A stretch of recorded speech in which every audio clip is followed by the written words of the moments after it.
नमस्कार, good morning. आपके साथ मैं हूं मीनाक्षी कणवाल और आज की बड़ी खबर ये चैत्र नवरात्र का शुभ मौका और योगी आदित्यनाथ आज सीएम आवास यानी 5 कालिदास मार्ग में गृह प्रवेश करने वाले हैं। 10 दिन बीत चुके हैं मुख्यमंत्री बने हुए, लेकिन गृह प्रवेश आज इस मौके पर होगा, लिहाजा तैयारियां वहां जबरदस्त हैं।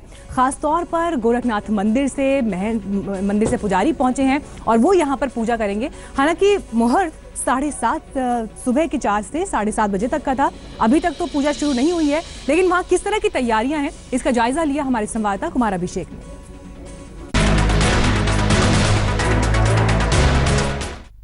नवरात्र का आज पहला दिन है और मुख्यमंत्री योगी आदित्यनाथ आज अपने घर में प्रवेश करेंगे। घर यानी 5 केडी जो कि सरकारी आवास है।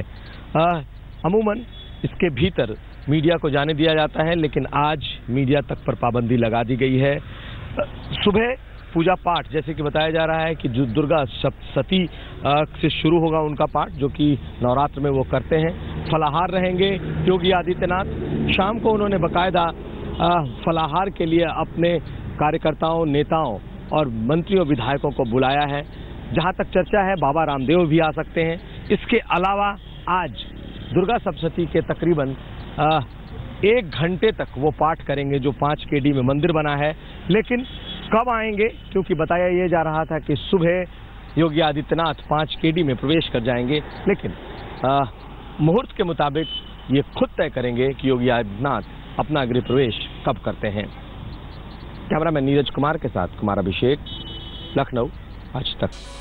योगी आदित्यनाथ को लेकर दीवानगी का आलम कुछ ऐसा है कि कानपुर में अनूठे पोस्टर नजर आए। अब तक तो महंत और मुख्यमंत्री के तौर पर उनके नाम को लेकर तमाम चर्चाएं थी, पोस्टर थे, लेकिन इस बार तुलना उनकी भगवान से कर दी गई।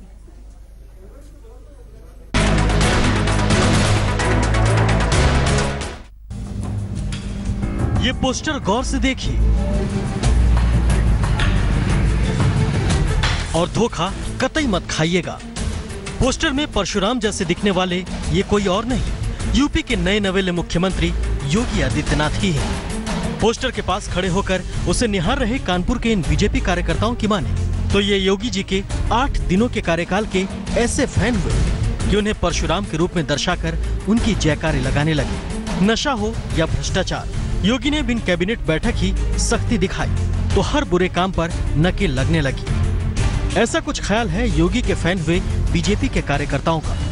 पोस्टर का उद्देश्य सबसे बड़ा बात है कि जो योगी जी ने जो भ्रष्टाचारियों के खिलाफ जो एक्शन लिया है, जो उत्तर प्रदेश को भ्रष्टाचार से मुक्त करने का जो कार्य किया है, जो भी उन्होंने शासन को लेकर इन 7-8 दिनों में, जिस दिन से शपथ हुई 19 तारीख से जो शपथ हुई और 8 दिनों के अंदर जो फैसले लिए हैं, उन फैसलों को लेकर हम युवाओं में, हम भाजपा कार्यकर्ताओं में इतना उत्साह है। उस पोस्टर के माध्यम से हम योगी जी तक पहुंचाना चाह रहे हैं कि जो भ्रष्टाचार की जो जड़ है, जैसे नशा, जिससे हमारी युवा पीढ़ी जो खत्म हो रही है, तो उससे हम चाह रहे हैं कि ये पोस्टर के माध्यम से योगी जी तक वो संदेश जाए कि इससे उत्तर प्रदेश को नशा मुक्त एकदम कर दिया जाए।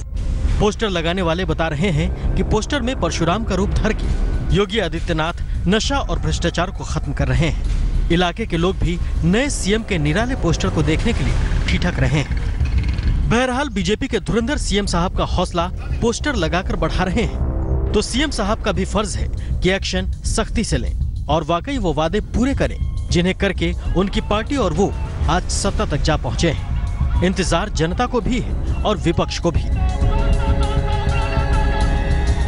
रंजय सिंह, कानपुर, आज तक। करेंगे यूपी में जारी हलचल की। दरअसल अवैध बूचड़खानों पर तालेबंदी के बाद असर शहर के छोटे बड़े मीट कारोबारियों के बिजनेस पर भी पड़ा है। अब ऐसे में कहीं खौफ से तो कहीं लाइसेंस न होने की वजह से दुकानों के शटर गिरे हुए हैं और तमाम कारोबारी सड़क पर सरकार से गुहार लगा रहे हैं।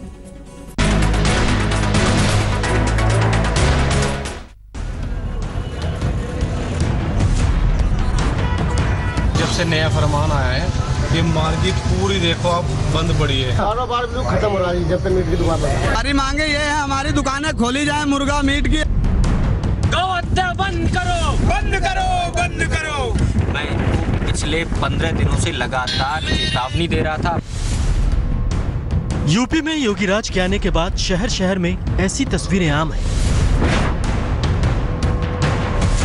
मुर्गा मीट की दुकानों के शटर बंद पड़े हैं, दुकानों को सील किया जा रहा है और छोटे कारोबारी और दुकानदार सड़कों पर उतर आए हैं। इसमें क्या है, जब से नया फरमान आया है ये मार्केट पूरी देखो आप बंद पड़ी है। इससे पहले पूरा हरा भरा रहता था, लोगों को कारोबार मिल रहा था। अब ये जब से नया फरमान आया मार्केट बिल्कुल बंद है। यहाँ पे ऐसा लगता है बिल्कुल जैसा उजाड़ा सा लग रहा हो, उड़ान सा रहता है हर कुछ। कोई कारोबार नहीं है लोगों के पास। अगर कारोबार दूसरा कोई करे भी है तो पैसा चाहिए और पैसा उनके पास होता नहीं है। दिलचस्प बात यह है कि मीट की दुकानें बंद होने का असर सब्जियों की बिक्री पर भी पड़ा है। सब्जी बेचने वालों का कहना है कि स्थानीय लोग यहाँ सब्जियों में मिलाकर मीट को खाते हैं। अब जबकि मीट की दुकानें बंद हैं, तो सब्जियों की बिक्री भी सुस्त है। कारोबार बिल्कुल खत्म हो रहा है जब तक मीट की दुकान है। ऐसी खत्म हो गया बिल्कुल। स्टड की सब्जी नहीं, एक दिन की सब्जी ये और कैसे पड़ी पड़ी हो रही है, खत्म हो गई कहते। पहले क्या करते थे? गोश्त की दुकान थी, तो अब कब से सब्जी बेच रहे हो? हो गए 2-2.5 दिन। तो सही चल रहा है काम? खाने के लिए 3 दिन हो गया बैठते। तो सब्जी भी नहीं बिक रही? एक तरफ तो अवैध मीट की दुकानों पर पुलिस और प्रशासन की कार्रवाई चल रही है, तो दूसरी तरफ हिंदू युवा वाहिनी भी सक्रिय भूमिका में नजर आ रही है। फतेहपुर में स्थानीय लोगों से मिली खबर के बाद हिंदू युवा वाहिनी जिला प्रभारी खुद मौके पर पहुंचे। पुलिस को खबर दी गई और जब पुलिस नहीं आई तो उन्होंने कार्यकर्ताओं के साथ अवैध रूप से संचालित मीट की दुकान को बंद करा दिया। मैं इनको पिछले 15 दिनों से लगातार चेतावनी दे रहा था अपने कार्यकर्ताओं के माध्यम से। इसके अलावा मैंने यहाँ के चौकी प्रभारी जी को भी सूचित किया, स्वयं जाकर के मुलाकात की। उन्होंने मुझे आश्वस्त किया कि हम आज शाम को या कल तक वो सब काम बंद कर देंगे। इसके बावजूद कोई कार्रवाई नहीं हुई। हाथरस में भी हिंदू युवा वाहिनी ने मीट की अवैध दुकानों के खिलाफ मोर्चा खोल रखा है। यहाँ भी पुलिस को तुरंत खबर दी गई और शोरगुल के बीच कार्रवाई संपन्न हुई। कसाई खाने से एक बिरयानी वाले ने सूचना दी थी कि यहाँ भैंस काटी जा रही है, जिसकी कि मैंने पुलिस को जानकारी दी जी, और पुलिस मौके पर पहुंची और कटी हुई भैंस को बरामद किया है। अवैध दुकानों के खिलाफ कार्रवाई के नाम पर कई शहरों में दबंगई की भी शिकायतें सामने आ रही हैं। लखीमपुर खीरी में मीट कारोबारियों ने कलेक्ट्रेट के सामने प्रदर्शन किया। यहाँ बुचड़ खाने तो पहले ही बंद हो चुके थे, अब छोटे छोटे दुकानों पर भी आफत है। दुकानदारों का कहना है कि उनकी दुकानों पर जय श्री राम के नारे लगाते हुए लोग आते हैं और मीट लेकर भाग जाते हैं। छोटे छोटे बच्चे हैं, बताओ हम लोग कैसे पालें उनको? दबंगई ज्यादा हो रही है। ये जय श्री राम कह के और लोग बदतमीजी करते हैं हम लोगों से और गोश्त उठा ले जाते हैं, मटन का काम करते हैं। हमारी मांगे ये है, हमारी दुकानें खोली जाए मुर्गा मीट की। हमारी बहुत दबंगई हो रही है और जो आते हैं बच्चे हमारे छोटे छोटे हैं, खा पी नहीं पाते हैं। बुलंदशहर में काला आम चौराहे पर जबरदस्त हंगामा रहा। लोगों को शक था कि कुछ पशु तस्कर जानवरों को लेकर जा रहे हैं। गाड़ियों में टक्कर के बाद पशु तस्कर उतरकर भागने लगे तो भीड़ ने हंगामा कर दिया। पुलिस के साथ हिंदू संगठन के कार्यकर्ता भी मौके पर पहुंचे। फिर मैंने यहाँ चौकी को दिया, चौकी वाले कह रहे हैं उन्होंने पकड़ा, उनको बैठा लिया। बैठाने के बाद में फिर उन्होंने एक पुलिस वालों ने ये देखा, झांक के क्या मसला, तो इसमें गर्दन भैंस की कटी हुई है। मुजफ्फरनगर में एक डेयरी में पशुधन की हत्या की खबर से पूरे इलाके में हंगामा हो गया। लोग सड़कों पर उतर आए और आरोपी की गिरफ्तारी की मांग करने लगे। आखिरकार पुलिस ने आरोपी को हिरासत में ले लिया और उनके खिलाफ शिकायत दर्ज करा दी। यूपी में अवैध बुचड़खाने के खिलाफ शुरू हुई कार्रवाई अब मीट दुकानदारों तक पहुंच गई है। सरकार भरोसा दे रही है कि लाइसेंस वाली दुकानों और वैध बुचड़खानों पर कार्रवाई नहीं होगी, लेकिन लोगों का आक्रोश और स्थानीय संगठनों के दबाव में दूसरी ही तस्वीर सामने आ रही है। आज तक ब्यूरो। मीट कारोबार पर असर पड़ा तो असर रोजगार पर हुआ, लेकिन इसके साथ ही साथ घरों पर किस तरह से असर पड़ रहा है वो आपको बताते हैं। मुस्लिम परिवारों में निकाह की दावत में शाकाहारी पकवान पक रहे हैं और ऐसे में इन परिवारों को चिंता ये सता रही है कि आखिर शादी में आने वाले मेहमानों को रिझाएं कैसे।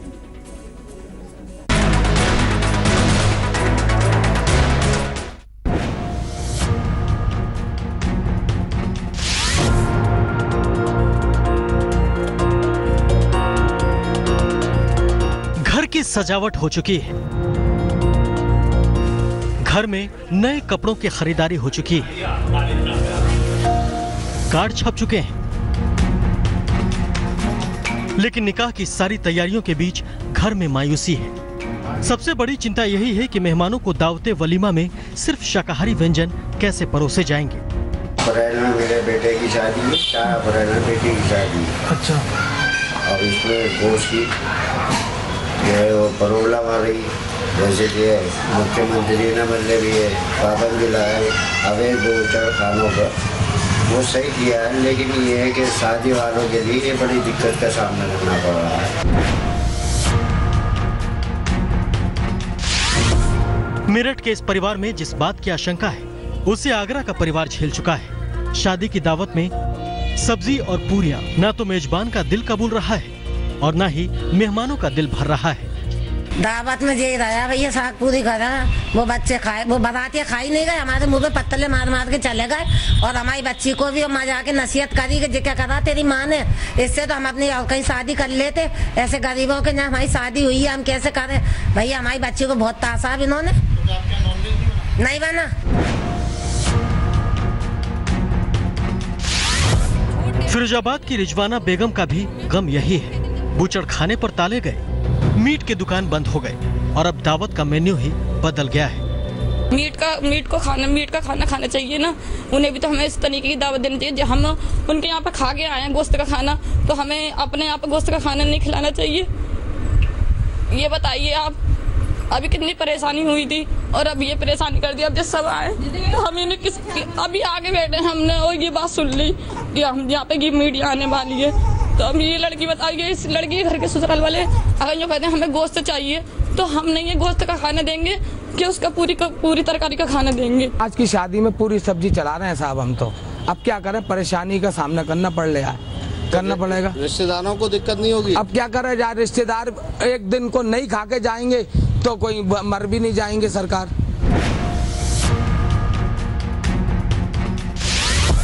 मुस्लिम परिवारों की दावत में बड़की यानी भैंस के मांस का इस्तेमाल कई खाने में होता है। मुर्गा और मटन के मुकाबले सस्ता होने की वजह से मध्यम वर्गीय मुस्लिम परिवारों के लिए नॉनवेज व्यंजनों की भरपाई इसी से होती है। अब वो छोटा बड़ा रहता था, कम पैसे में काम चल जाता था, अब इसमें हम कहाँ से लाएंगे? इसके लिए क्या करेंगे फिर? क्या किया जाए, मजबूरी है, खामने हम लोग मारे ले जाके आत्महत्या करेंगे, मर जाएंगे, क्या करेंगे? अब लड़की जवान घर में पड़ी है, अब किसी को कहने मेरे किससे पैसा मांगा जाएगा? आप दीजिएगा तो उधार नहीं दीजिएगा। मुजफ्फरनगर में भी मुस्लिम परिवारों में निकाह के बाद दी जाने वाली दावत मेन्यू बदल गया है। परिवार वालों ने पशुओं को काटने के लिए जिलाधिकारी से अनुमति मांगी थी, लेकिन जब मंजूरी नहीं मिली तो शाकाहारी खाने का ही इंतजाम करना पड़ा। ये यहाँ पे छोले बने हुए हैं, मटर बिरयानी बनी हुई है, दाल बनी हुई है।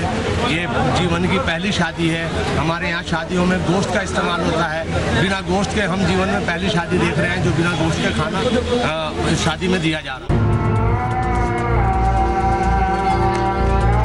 गोरखपुर में भी कई मुस्लिम परिवारों में शादियां हैं, लेकिन बूचड़खानों पर पाबंदी की वजह से बारात का खाना खराब है। भैंस के मांस की जगह अब चिकन मटन का इस्तेमाल हो रहा है।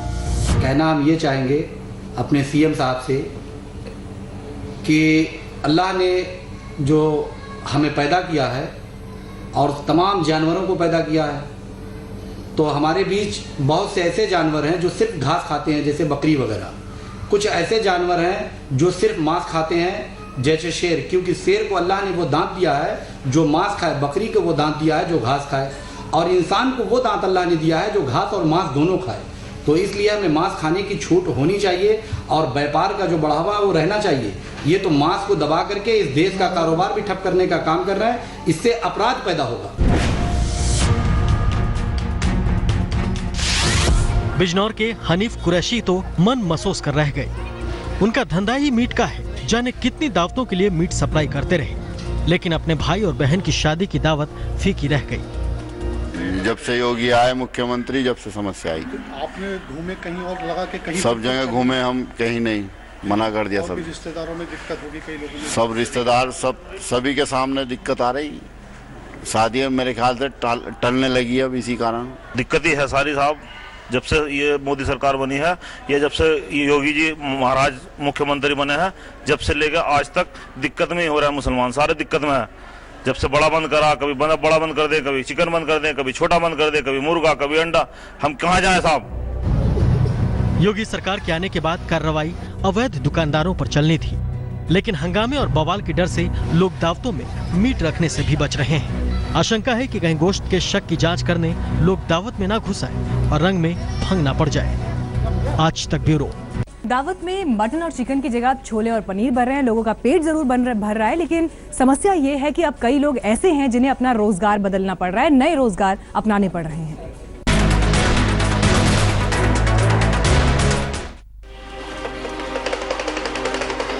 यूपी की नई सरकार के नए फरमान के बाद शफीक मियां की जिंदगी दुकान से सड़क तक ऐसे आ गई कि अब अपने बच्चों के मुंह में निवाला जाए, इसलिए चूरन बेच रहे हैं। कानपुर में बगैर लाइसेंस वाली दुकानों पर गाज गिरी तो शफीक के पास संभलने के लिए एक दिन का भी वक्त नहीं था। रोज के कारोबार में काम बंद हुआ तो घर में फाका शुरू। एक दिन तो ऐसा हुआ कि खाना ही नहीं बना, बच्चा भी बीमार था, खाना ही नहीं बना। बड़ी दिक्कतें के सामना है, तो हमने ये ठेला निकाल लिया अपना, उसको घर में छोड़ दिया कि काम। पहले क्या करते थे?